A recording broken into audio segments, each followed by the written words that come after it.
Agar uyingizda faqat non bilan kartoshka bo'lsa, men sizlarga hozir ajoyib retsept aytaman. Как razov shu narsa bor, faqat nonli chips bo'ladimi bu? Birinchi bo'lib turib kartoshkani po'stlog'ini archamiz. Ha bu kartoshkani po'stlog'ida yarim archib tayyorlayapsiz-ku, bu nima qoladi keyin? Aka bitta udar maslahatsiz, hech qachon sunnat qilmang birodar. Undan so'ng bitta qalampir olib, Bu kartoshka bilan non o'zi faqat tretий lishniy ekan aka. uni to'g'raymiz.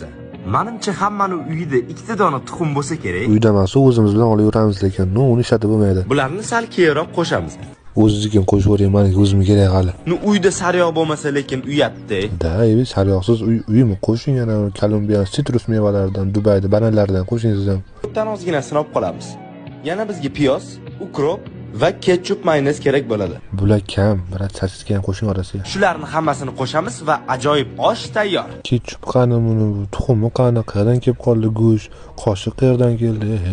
Aka siz non bilan kartoshkadan osh qildingizmi? Men sizga bitta piyozni o'zdan shashlik qilib beraman, keling oldimga.